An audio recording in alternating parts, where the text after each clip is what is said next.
Hello, everybody. Why does it seem so low?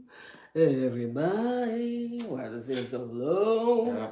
All right, hey, everybody. Welcome, welcome, welcome. This is our live stream video premiere at 7:45 for every heartbeat. But right now, we just wanted to welcome you and thank you for coming. Yeah. The second single from Obtainium Flow, Bourgeoisie Paper Jam, is live. It's live. Yes. It is live. It's like on Apple Music and everywhere. Yes, Yeah. and on Amazon and on Spotify and Bandcamp and all those places. Yes, yes, yes. And let me refresh so I can see. Okay, so news. One of the things that we're excited about is that. Ooh, hold on. Hey, Vinny, Oops, where'd you get that shirt? Okay. Hey, stick Let me turn that off. How about that? So one of the things we're really excited about is that we just hit 25,000 subscribers on YouTube. So we're really excited about that. So thank you. Thank you very much. Yeah, and the video that's really going crazy is not actually even with us. It is with one of our label mates, Tony Webb, which is Funkalicious, and that's the one that in Honduras is going nuts. So doing well. It's doing well, and that's probably gaining us a lot of subscribers as well. So we're excited about that. Yeah, definitely excited. Yeah, and so if you wanted to get regular updates for the things that we're doing label-wide, make sure you join the street team, and I know for sure that there's going to be a link for you guys to check that out below. Also, we have a Patreon. I don't know if you guys knew that, but then that way you get behind-the-scenes footage because there are some things that we share over there that we don't share anywhere else. Yeah. And you'll get things like birthday shout outs and behind the scenes footage, studio footage when we're doing our recording and writing. So if you're interested in that, make sure you head on over to Patreon. I'll put the link below. And one of the questions that we have for you guys is, where do you listen to your music? Where do you learn about new music? Yeah, how do you learn about it? I know for me, it used to be Volume. So Volume got canceled from Sirius XM. I mean, that was really a bummer. Yeah. And that was really kind of huge for me. Like every Friday they do New Music Fridays, and that was really kind of good to, get exposed to music that I wouldn't normally be listening to. But like for you, where do you find new stuff? How do you do you just go on YouTube? Do you just listen to different playlists off of Spotify, off of Apple Music? How do you discover new stuff? Or do you wait for your sweetie to bring it home? Yeah, or the word of mouth. Hanging out with friends. Exactly. How do you find out? Going to clubs? What do you do? That's what I was about to ask. Go out someplace and kind of take a gander at what they're listening to and see what you like. I know I do that too. If I'm out shopping at the mall, if they're playing something, I'll just Shazam it and then add it to a playlist, and that's usually the way I kind of get to know the newer stuff that's out. So so it's kind of interested to see how do you do that, especially like if you looking for some cutting edge, kind of weird stuff. Yeah, well, we do also sometimes is I look at the bands coming to town to the smaller venues. Okay.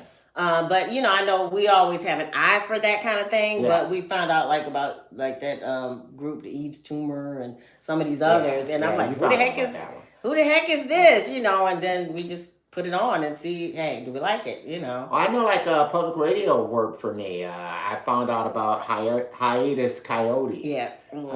Just by listening to WDT, and it was like, wow, this is really kind of cool. So that kind of helped me to discover something new and different. I mean, if you haven't checked them out, I mean, it really kind of jazzy R&B, but really nice, really good band. Yeah. I think I may have found out kind of in the same vibe as that is Emotional Oranges. Oh, yes, right. They kind of got a similar vibe.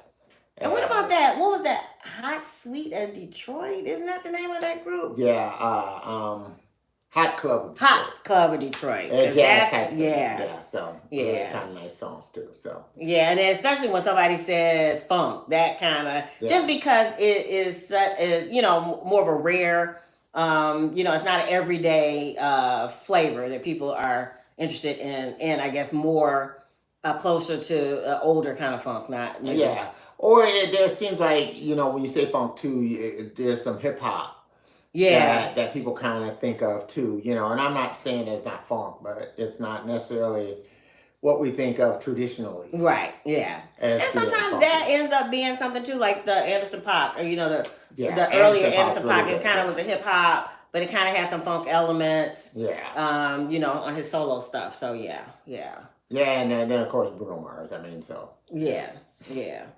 yeah.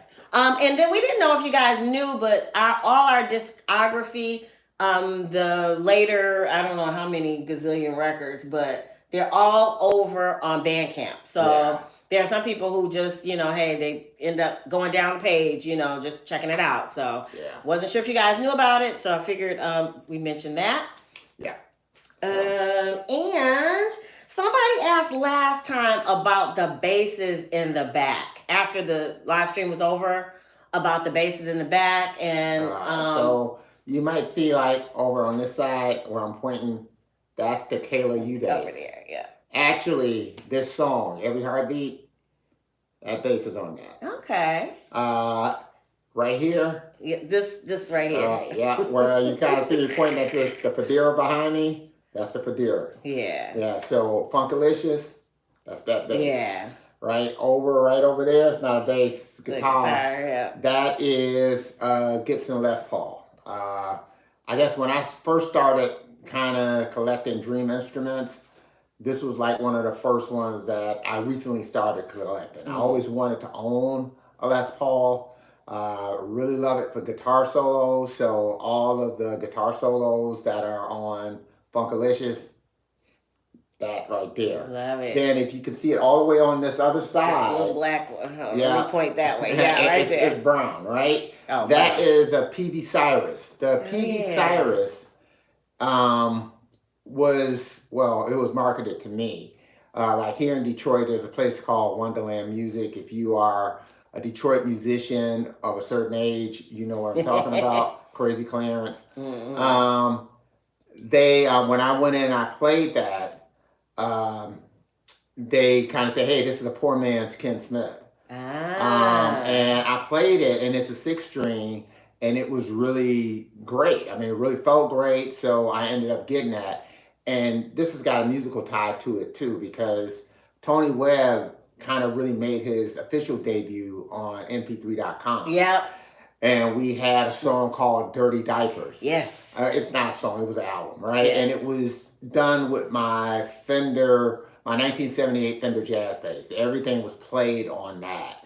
And so the proceeds that I got from that used to get that PV Cyrus behind me. And then I also have a fretless Fender Jazz bass that was bought with the proceeds from the first Tony Webb record. Oh, wow. Dirty Diapers. So yeah. Sometimes music can be profitable, and it could help to fuel your addiction to buying, musical equipment. So, but life is short. I've heard some people say, well, why do you waste money or whatever on things? And I'm like, you're going to spend it anyway. You might as well spend it. Yeah, what's the sense of saving it? Right. We've been talking about, we're at that stage where we've been trying to debate, like safety and security and feeling like we can make choices. So not spending it all the minute you get it is part of that. But the other thing is life is short. And you want to live the experiences. I think we might have talked about that last time, but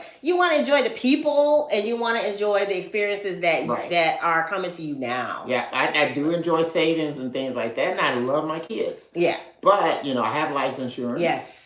For the kids. Yep. They would get the house and stuff like that. And he get the whole studio. Right, but other than that, I'm not trying to build up a complete nest egg for my kids. They should be able to find places to work and do stuff, and so I think they will be fine. Yeah, and they'll have plenty left over once they pay off the house with the insurance policies that we have. And they will do just great. Yeah. So I'm not concerned about them when it comes to that. So the whole thing is just trying to make sure I'm enjoying stuff. Yes. I do not want to leave here with tons of money in the bank. No.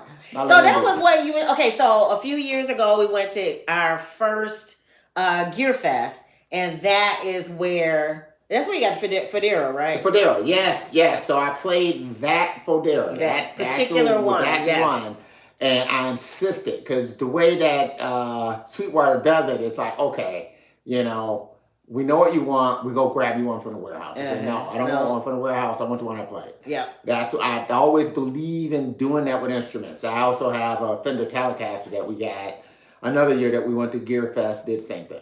Yeah. It's like I played this one. I like this one. Yeah, Give me wrap this one up. Right. Yes. We'll take this one. But you know, it's been played. I don't care if it's been played. Right. You know, that's what really what I want to do. Hey, Manic Groove. What's up, man? What's happening? What's shaking is the new Obtainium Flow singles. Yeah. So every heartbeat at 7:45, we're gonna premiere it. We're gonna watch it with you right after this is over. So yeah. So cool. Hey, nice to see you. Yeah. So yeah. So spending money on the things, and so same thing with trips. So now we went to Paris way back in 2017, 2018. Yeah, one of those years. And then we went to London the year after that, and now we're kind of stuck on the travel thing too. So now that everything is back opened up, we're gonna be out and about. Yep, normally go to Chicago, Toronto. I'm going to Toronto in a few weeks. Yep. So South by Southwest, just doing things, So that's the thing. You just want to get out, enjoy life, and buy some cool toys. Yeah, why buy not? some cool toys. And I know Manic Groove can speak to this. Enjoy just doing music. Yes. This guy's just done that. Such a catalog of so many great songs that he has done. And the 80s vibes. And it's just all these cover tunes, and he just does such a great job of reproducing these things. I mean, he hits all the little nuances things that you think about in the song, and it's like, oh wow, he's not going to do this part. He did that part. I cannot believe it. Yeah. So just unbelievable how he does that. And he kind of pulls those things together. His attention to detail, I do not have. Yeah. So, never had that. Bruce will tell you, I was sweating the live stream. I hate to be like that, but I'm just so used to being hands on. He says, he tries to. No, you do it. Yeah. You don't try to. You accomplish it. Yeah. Man, kudos to you, man. That is just awesome. And I guess even for our fellow DIY rock stars, if you're in a similar situation for us, I'm supposed to bless them. Curse. Make sure you check out the Be the Next DIY Rockstar Facebook group, because that's where our friend Manic Groove comes from, and it's where we kind of share the tips, tricks, techniques, or questions. And the work. Like if you want to share your own work. Like Manic Groove, he shares his stuff there, and everybody else does too. And you get a chance to share your stuff and tips of the trade and all the rest of that kind of stuff. I mean, it's just a free for all. I mean, as we are all kind of on this path, we just want to share and learn and. Yeah, I guess that's the thing. I found that people seem so closed up when it comes to sharing when they've discovered something, when they've learned something. Yeah. And I'm like, to me, that's the joy. First of all, I want to celebrate with you. And then second of all, if there's anything that through us learning it, that we can help you guys not have to, spend 15 hours online trying to figure it out, then to me, I don't know, that's just one of my newer missions. And I didn't even think, we're kind of loners together, but that's one place where I feel passionate about sharing. Well, I wasn't always like that, so. Neither was I. It's a wonderful group. Thank you, Manic Groove. Yeah. Definitely. So we weren't always like that. I was not like that. I mean, being that I felt the way when I was younger in my 20s that there was these limited spots available in the record industry, and that you kind of had to hoard stuff. And even with our friends, we had friends who had major deals, and it always seemed like this secret, as far as what the backdoor workings, like what did you do, or who did you talk to? Not only that, but just saying for people who had major deals, and say, hey, let me help you. Yeah. You know what I mean? So I didn't do that. And so I always kind of come back and focus back on what could you do better? What did I do wrong? Yeah. You know what I mean? Because a lot of times that's really what it was. It was me not being what I could have been. I could have been more of a support person. I could have been more of this, and who knows what could happen out of that. And I think I learned a lot when we were doing house and techno. Yeah, From back in that 91, community, yes. and the way that those guys all kind of came together, they shared stuff. They worked well together, and I learned a heck of a lot from that. Yeah. Yeah, I know. And Yeah, he says love the toys on the wall. Yeah, they're like the special guests. Yeah. Yeah. But that was the thing that we learned from them too, was to use what you have. Yeah. So one of the things, I mean, I know, that now you are kind of indulging that inner musician child, so to speak. Yeah. But the other thing that we learned from the house music folks was start with what you have. And I guess that's what we're doing with this live stream, is figuring it out, and working with what we have. And even when we felt like we didn't have a lot, I had like a 8-track Tascam TSR 8 quarter-inch. It was quarter-inch. No, it was half-inch. Half-inch. No, it was quarter-inch. Sorry. TSR 8. It was TSR. I'm sure it was one of you guys can tell us. I'm sorry, you guys. It's because I also had a Fostex. So I had a Fostex. We had a Fostex 8-track, right? Yeah. And that was quarter-inch. And then we had the TSR 8, which was half-inch. Yeah. It sounded a whole lot better than the Fostex did. And we also had the SP 1200. And we just didn't realize, even at that time, that we were basically rich by resources. Yes. Yeah, as far as musicians go. Right. We were lusting after what other people had, and there were people who were like, "What the heck are you doing? You can make records on this." Exactly. Yes. I mean, they came down. We had Underground Resistance. We were working with those guys, and basically they kind of taught us that what we had. Yeah. We had enough to press a record. And then even in networking, because at that time, other than our connection through them, we didn't think we had that we had enough resources to actually make things happen. Yeah. But we had one person at one distributing plant that loved what we were doing and sold out all the records. And that was like a miracle. It was like he just loved it. So again, sometimes it just takes that one. Yeah. Now, you're absolutely right. So Matic was saying that it all starts with insane desire, and you have to ask yourself, how bad do you want to get it, and where you want to go, and where you envision yourself with your music. Yeah. And I think that's so true. I mean, and you have to do it even though you may have failure. And I was listening to Ed Sheeran was talking about that he felt like failure is something that we don't talk about enough, and how important it is, because he played his 14-year-old demo, when he was 14, and he did his demo, and he was off key and all these other types of things. And he was saying in 5 years, he had a major deal. Wow. And it's because he just worked and worked, and he just kept failing, but he was learning from his failures, because he made a very good point. You learn nothing from success. And that's absolutely true. When people just compliment you on the way you sing, they compliment you on the way you play, you learn nothing from it. It keeps you with the status quo. Keep you doing exactly what you did before. Because you feel like you always are doing well. Whereas sometimes if you get that criticism, it's what makes you go back to the drawing board. It makes you go back to that woodshed. There's many times I think I've ran into musicians who were just, oh my goodness, unbelievable. And in the moment, I felt like just completely saying, I'm just going to stop playing. But after a while, you say, I'm just going to get better. Yeah. I'm going to keep getting better. And so you have to kind of have that.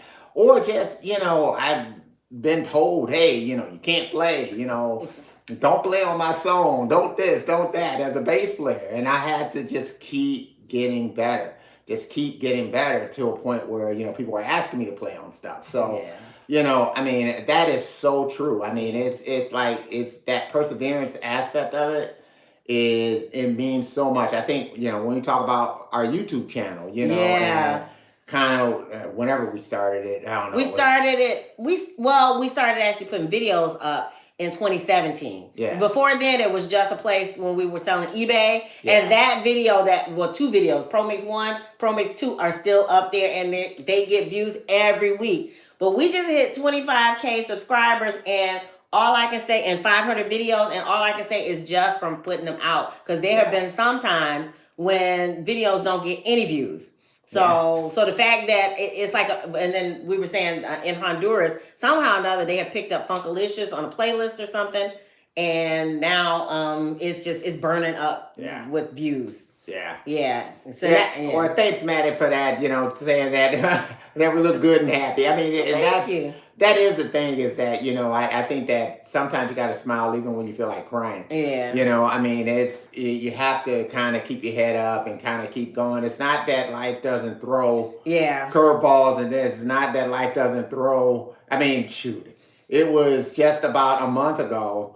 On a Sunday evening. Oh, it was on Easter evening. Right. We were just sitting around the house, and then we heard this big boom, crash boom in the house. We thought maybe, I don't know, that something had ran into the side of the house or something like that. And then we look outside, and we have a drop ceiling in our garage, and it had completely collapsed on top of our cars and everything. And we were trapped. The cars were trapped in the garage. Right, But they had to completely rip open the garage door to get it open. Yeah. And we're still working on getting that thing taken care of with the insurance company, all the rest of this kind of stuff. Yeah. So, I mean, it's just one of these type of things where Murphy's Law moments happen. What bad will happen will happen. Yeah. And you just kind of have to persevere.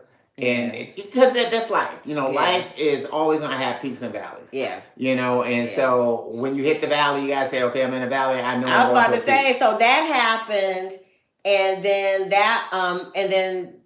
the thing started happening with the YouTube thing. So that was the good part. Again, the swing, when you get as old as we are, it's the swing. Yeah. If something great happens, there's probably going to be something that is going to even your whole mood out a little bit by bringing you down, and then vice versa. If you're down, hey, something's got to come along and do well. Right. You're right, Manic. It was grateful that, nobody got hurt. Yeah. Thankfully, it's like our son, I think, had gone out to take out the trash. Yep. And that might have happened like 15 minutes after he got back in the house. So thankfully, he wasn't in the garage. And neither were the cars going in or out. Right. It wasn't when we were coming in or out of the garage, because that could have been really bad. Yeah, you've been trapped in the car, in the garage. Right. Or that whole, yeah. So that, it could have been a whole lot worse. So, and that's the thing. It's like, even when bad things happen, sometimes you got to be thankful that they couldn't have been a whole lot worse. Yeah. So, I mean, it's always something. Yeah. Right. I mean, you try to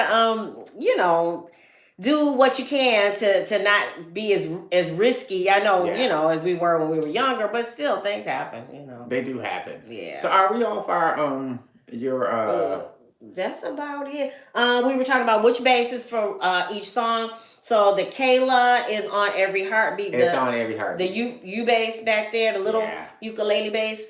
It's on Every Heartbeat, and the Fodera is on which songs on this album? It's not on any of the songs. What? On Obtainium What? Flow. It is not. What? It is not. So the basses that you hear is that Kayla bass shows up a lot.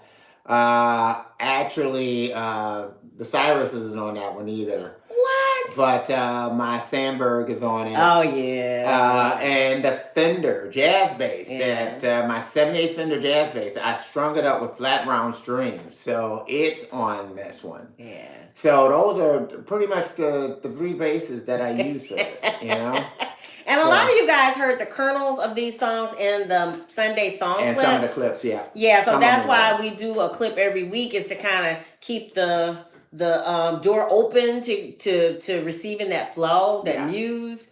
And so a lot of times you guys will hear the beginnings of it, and then sometimes they turn into songs. This is how many years of some of these? So Every Heartbeat is like 3 years old. Yeah. So that was done during the pandemic. And so I'm trying to think, some of the other songs, there's a couple of songs that were done this year, but and then some of them, of course, are redone. We talked about the fact that Insta Lover is older than our kids. Yes. Flower Girl is older than our kids. Yes. And what's the other one? There's one Rings. More. And Rings, of course, is older than our kids, because that's from our wedding. So Yeah. So Instant Lover actually predicts me meeting you. That's right. Yes. That's right. Yeah, but we redid it. So Yes, definitely. So and what else can we talk? Kind of influences. So when I think about kind of the way that we make records. I know for me, I've always been uh, a fan of not too, can I say, bells and whistles type production. Okay, what So, do you mean? and I think that for me, the albums that really kind of influenced me more than anything else growing up was, of course, Prince's Dirty Mind album, Yeah. The Police's Zenyatta Mandata, Yeah. and another record that really did a lot for me, and I really didn't even notice it until like recently, and that was Bruce Springsteen's Nebraska album. Oh, I thought you were gonna say Tunnel of Love, because we've been No, trying to get Tunnel of that Love sounds Oh great. my God. I mean, it sounds great, but the one that really kind of Okay. saying, okay, if there was a record I think I ever tried to redo Oh wow. of Bruce Springsteen's, it would be Nebraska, This and is that the was first time I'm hearing this. that was Caleb's Cafe. So Caleb's Oh, Cafe that's was right, all directly, acoustic. influenced Okay, by I got you. Nebraska. Okay, I mean, and a lot of stuff that's done very sparsely acoustic yeah, is influenced by Nebraska. I didn't know that. Because that record it's one of those type of records for me. It's unusual for me to even have said that I liked it, but I just liked the fact that it was him and the guitar. Okay. And that's all it was. I and did it not was know that. How just am I not? another record too is the Violent Femmes album. Oh, that yeah. first record. I love that. Yes. Yeah, that first Violent Femmes album That's is another Blister in the record. Sun. Yeah, Blister in the with Sun. Blister Okay. in the Sun and all. And that's the one thing we had in common. Yeah. Because I knew that record when I first met you. Yeah. Yeah. So that was just the rawness of those records. I think in the back of my mind, I'm always trying to replicate that. Yeah. And so I can see the overlap between Violent Femmes and Dirty Mind too. Yeah. That real raw, like the new wave punk, kind of. Yeah, it's not quite as amusical as punk can right. But it's got that attitude. It's got that attitude. Got that edge to it. And that's and I think that was the same thing for me, like with Zenyatta Mandata. It's the same type of thing. It's not as heavily produced as the Police's later records, but so it was that type of nice raw production that I really like. So I mean. And so it informs a lot of these records. So when you hear Every Heartbeat, it's a very kind of raw kind of record to me. It's pretty sparse, and it was really intended to be that way. It reminds me of Janet Jackson. I don't know. I loved her Made for Now, and so I kind of. And then maybe it's just that Afro beat and kind of backdrop on it. So that's what I kind of put the two together. Yeah. Yeah, the one that she did. What's the guy's name? Daddy Yankee. Daddy Yankee. Yeah, that's right. She did. I loved her outfit on that. I'm still. Which reminds me, Janet Jackson is coming to Detroit, Michigan. We're going to people see her. In Detroit. She's coming. We were supposed to see her, and then the pandemic hit. And then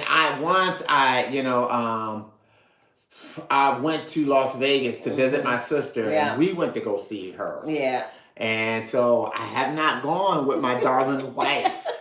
So kind of like part of her Mother's Day gift. Yes. Is to see Janet Jackson. Yeah, she already knows about it. that. So, Love it. Yeah. So that's kind of, as we start thinking about the album, those I think kind of really influenced. And of course, what kind of really influenced the album it has to go without saying is Bob Marley's Exodus. Yes. Mm-hmm. So I remember hearing that album when I was maybe 12 or 11, and that album blew my mind. Yeah. Completely blew my mind. Jamming, Lovely Mystic. No, not his. Ours is Lovely Mystic. His is Natural Mystic. McDowell's and McDonald's. No, just messing. Sorry. Oops. Yeah. So, I mean, Bob Marley was huge. Yeah. Huge influence. Yeah. Yeah. I mean, even like Third World. Same yes. guy. Journey to a East that had Now That We Found Love. Yeah. On it was huge. Or Burning Spear. Yeah. So it's, and that reggae thing has kind of always been, and of course the Police. Yeah. So I mean, Yeah. which I think those artists really kind of opened me up to when I heard the Police, that I was just completely sold. Yeah. The amalgam of sounds that they put together, so Yeah, and even the cultural mix, because again, I think they brought their own that English sensibility to the yeah, they reggae. did, they did, So they did. it's kind of, and then of course the lyrical, him being a what was he, a teacher, Yeah, an English English teacher, teacher, yeah, yeah, Sting, yeah. that he brought that to the lyrics, and that is something that even it adds that more of a twist on it. So yeah, and we're always looking for whatever the twist is. We like the pure, but then it's nice to have the reinterpretation of. So Yeah. I mean, because that's kind of so we had few songs that kind of come together like that, where I know I started some lyrics and then you finished them yeah, off, and I think "Lovely Mystic" is one of those where you did that, and of course "Range" you did the lyrics for that. that was our wedding. Yeah. Yeah, So for the wedding, I wrote the song prior to the wedding, and Bruce wrote the song for me coming down the aisle, yeah, which was Flower Girl, which Flower is Girl, on right? the album. Yeah, that's right. Yes.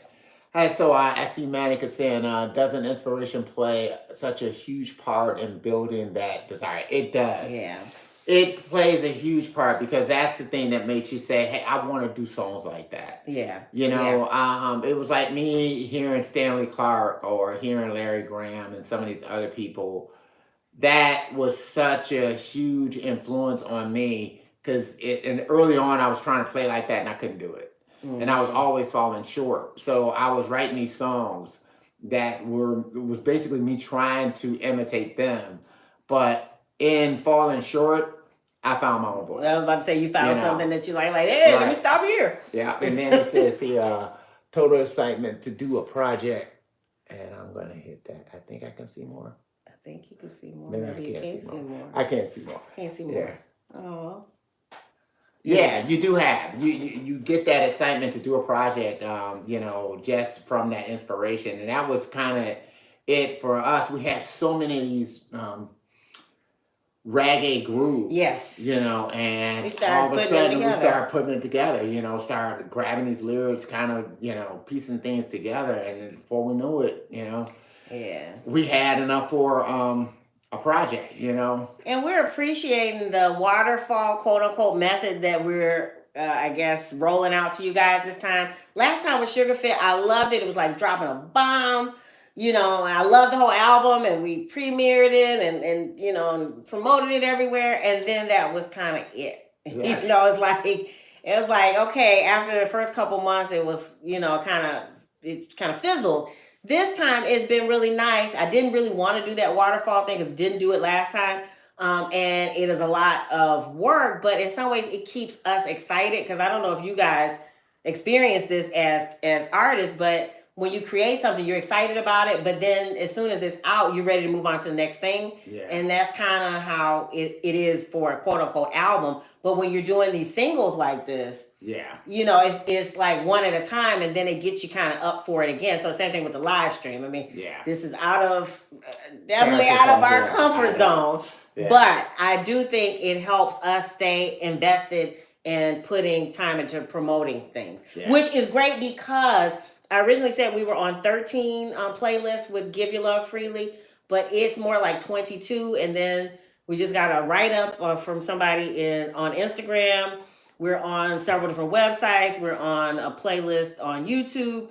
So it's like now things are happening. And that's all because we're doing the one at a time. People are familiar with it, and it makes it easier for them. Right. So I was just looking at what Manic Guru said. So the first thing is that I can definitely hear that with you, with Marcus Miller, and kind of inspiring you when you're doing those songs, because I do think you put a lot of attention to the detail in those bass lines, man, and replicating them. And as a bass player, I'm going to know that, And then you say, well, when you got to get your birthday present of a live performance of Honey? Hey, that might be coming, man. When is your birthday? I guess we need to know that, so we can start working on that now, right? Yeah, but that's It's so right about that, though. Yeah. I mean, as far as just the inspiration aspect of it, it. Oh man, I started thinking about inspirations like Sly and Larry Graham and And all Rick that sort of James, people. I'm Rick sorry, we James, like that. Yeah, yeah, the poppy funk. yeah, yeah, definitely. So, I mean, I don't know if you would hear it as much on this record, Right, this is but more world. What were you saying? Okay, you were explaining the album has three different. March 8th. Oh, so we got a whole year almost, man. Okay. We'll work that out. We'll still Yeah, be working this out. we can work that one out. Yeah. What were you saying? So you were saying that the album is kind of broken up into three different sections. Can you explain that again? So I like to say the first section is kind of like interpersonal relationships. Okay. So it's because it's give love freely. It's every heartbeat. It's flower girl.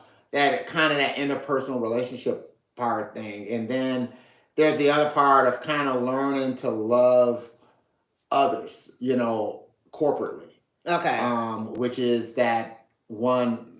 That's kind of one love. Mm-hmm, yeah. Going into that, enraptured, More love planted. yeah, more love planted, loving corporately, loving your life, and then the last section is loving that spiritual aspect of it, and making that connection between you and the universe. So you with one person, you with a community, then you would think. Oh my goodness! So that sounds like we starting up on something else. I got a vibe for that. Right. So it kind of takes that path. It's kind of the way I see it is broken up in those sections, and then along the way is a few songs that are kind of like a cry for help. Oh yeah. So, and how we need that.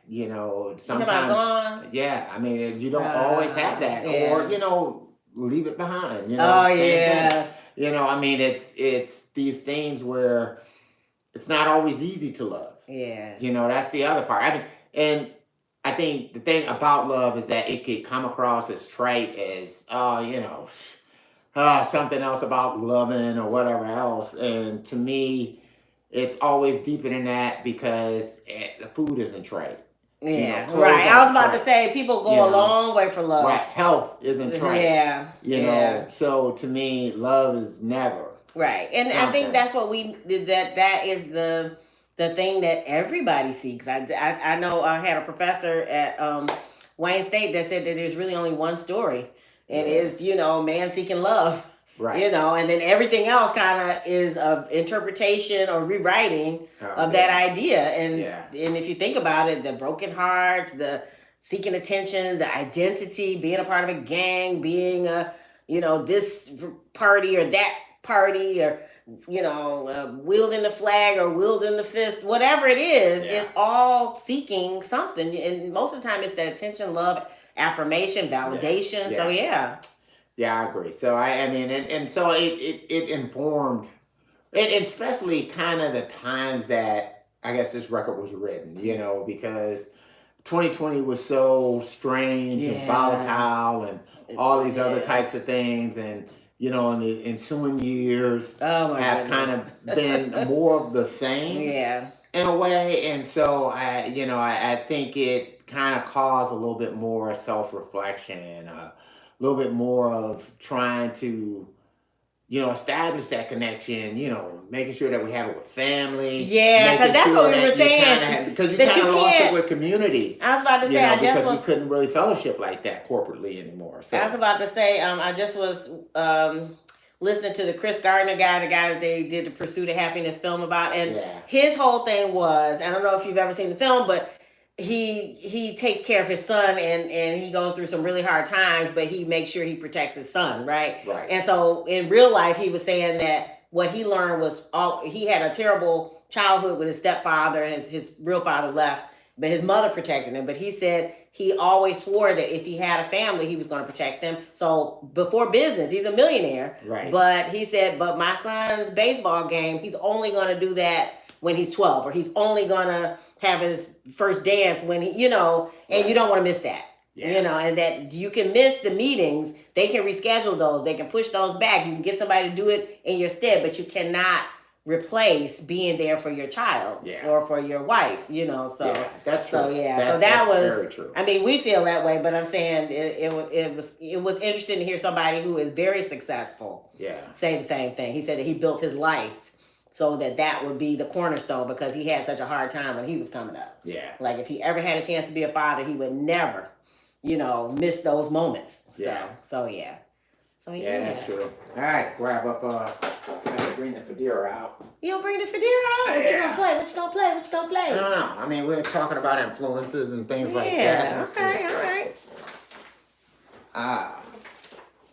All right. We have 5 more minutes, and then 5 more minutes, and then it'll be time for the premiere. Yeah. Then we're gonna shut down. The premiere is on YouTube. So if you're subscribers to our channel.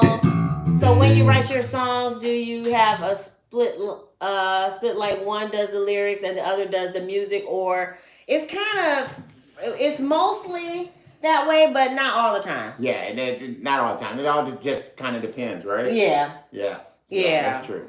So we kind of just are a team, and so whatever seems like there's a gap that the other could fill is kind of where we fall in. But yeah. So I was saying the video premiere is over on YouTube. I couldn't figure out how to do it all together. Again, this live stream beast is its own thing. So it's set up over there. So if you're a subscriber to our channel, just head over there in 4 minutes, and then we can all watch it together. We'll be watching it with you. What They said, speaking of Marcus Miller.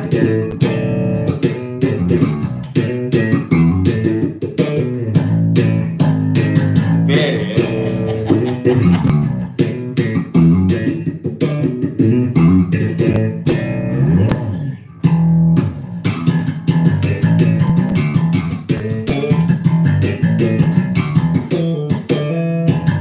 Larry Grant.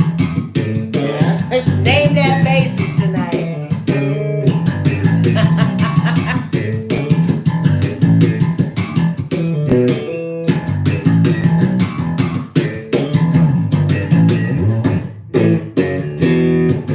Stanley Clark.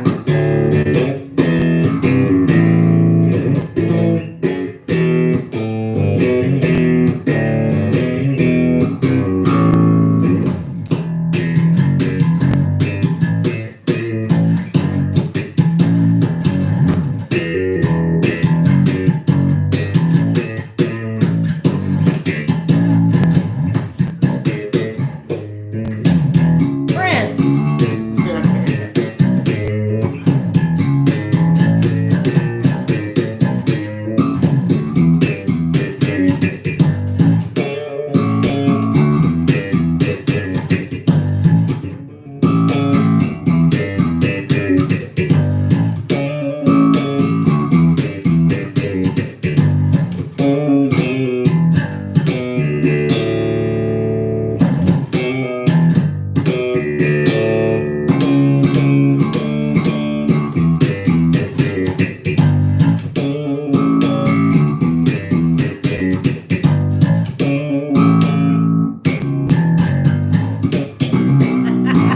He's on all the oldies.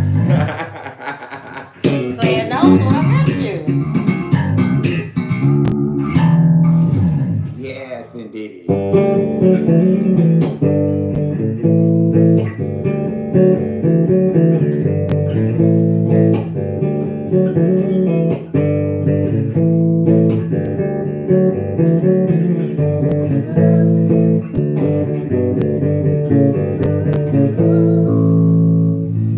All right, you guys, we wanted to remind you again, Every Heartbeat premieres in just about a minute. We wanted to thank you guys for coming. Remind you that if you haven't already subscribed to YouTube, please go over there. We just hit 25K, but we would love for it to be 50K. No, but 25 and 1, right?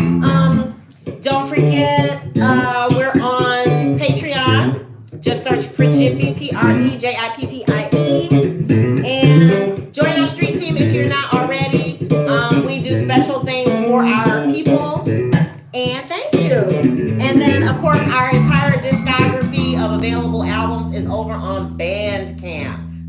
again, Prejippie.